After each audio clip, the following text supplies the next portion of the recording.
MP Sandra Cobena, thank you very much for giving us the time today. As you might have heard, there was one Canadian among the people who was killed in Iran during the protests. But this is not the first time that a Canadian has been killed in Iran, starting 2003 with Zahra Kazemi, continuing with Kavus Saeed Emami, and continuing again with the passengers on board flight PS 752.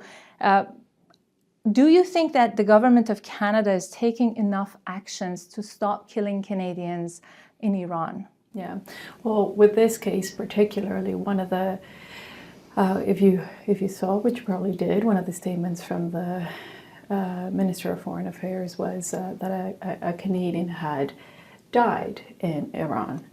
Well, that doesn't in fact do it justice, because this Canadian was murdered.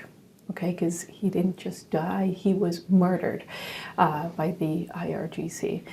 And so we have to be able as a government to call things out as they are, because this is not accidental.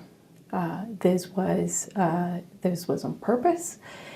This was somebody's son or daughter who was on the streets, and this regime murdered them. I don't think that our government is recognizing the gravity of the situation, even in the language that we have seen so far.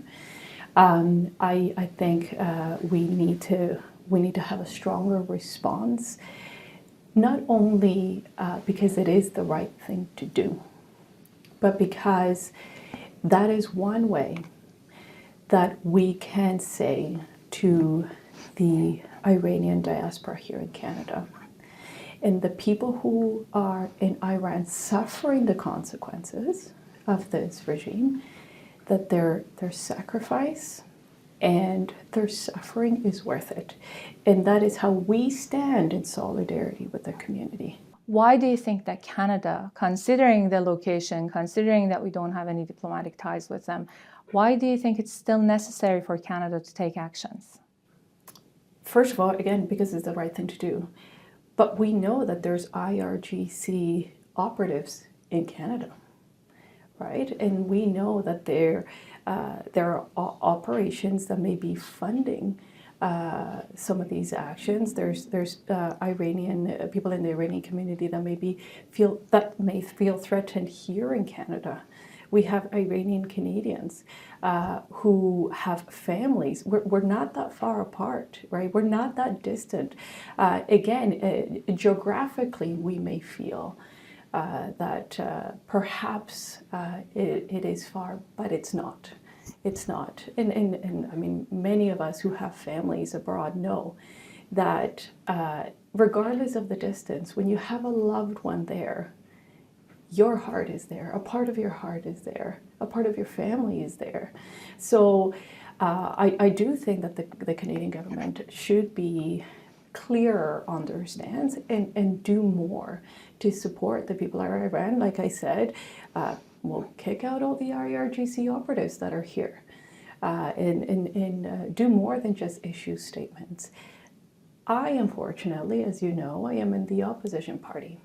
And so I am limited in terms of what I can do, but we can be clear on what the governing party, the Liberal Party, can do. They are in power. They have the tools, and they're at this point choosing not to use them. Thank you. And for my last question, you're a woman. You understand the struggle that women are going through in Iran.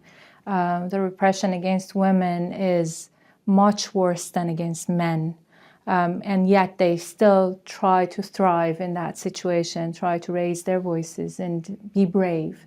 If you wanted to send a message to the women in Iran, what would it be? Well, they're leading the charge with incredible amounts of courage.